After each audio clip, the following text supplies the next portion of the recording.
My mother, Bobby Harris, joined the Society for the Yeomen of the Guard in 1939 and performed in the chorus, as a dancer and as a principal for many years before retiring from the stage to do makeup. She later went on to be elected president and was an honorary life member of the Society. After they married in 1948, my father, Bill Harris, started helping backstage doing calls. This involved attending weeks of rehearsals, meticulously timing the scenes over and over again to make sure his calls were accurate for every single member of the cast. Not an easy task with the number of people on stage in those days. My first memory of the Society is being taken to see a Saturday matinee performance at the Granada by my grandmother. In those days, the director was Billy Buckett, father of the award-winning choreographer Gillian Gregory, with his wife Edith Buckett as the accompanist. My first active involvement with the Society began backstage helping my father do the calls, running up and down the stairs at the Granada. Or as Dilys Bryson once said in all innocence in her president's speech on the last night, "We are grateful to Fiona for acting as Bill Harris's call girl." You can imagine the reaction that got.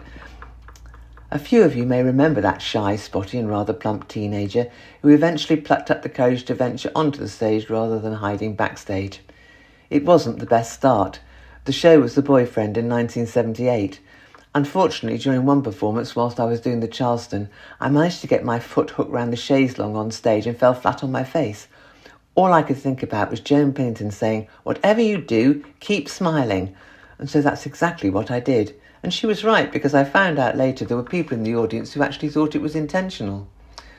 The way in which my parents became involved in the Society repeated itself almost 40 years later, when not long after we got married, my husband Joe wondered where his wife was disappearing to for 4 weeks before the show.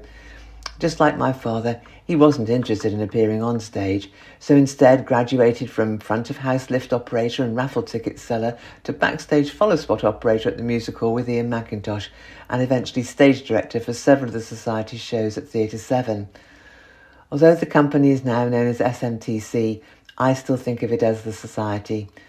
And to me, the really exceptional thing about the Society is that it isn't and never has been just about putting on shows or even performing. Thanks to my involvement, I have met people from all walks of life who I would never normally have come into contact with. I've made good friends who have given me tremendous support, been given the opportunity to perform and make people laugh, and learn all sorts of new skills, including flying 17 foot high up in the air across the Theatre 7 stage while singing. What's more, that shy, plump teenager would never have been able to have the confidence to do the job she does now, making presentations and giving seminars to a room full of strangers. The Society has always offered everyone, front of house, backstage and on stage, the chance to use their talents and make the most of their abilities. I'm sorry I can't be with you tonight to join in this evening's celebrations, but I sincerely hope the Society as SMTC will continue to thrive and give pleasure to audiences for many more years to come. Happy centenary and congratulations.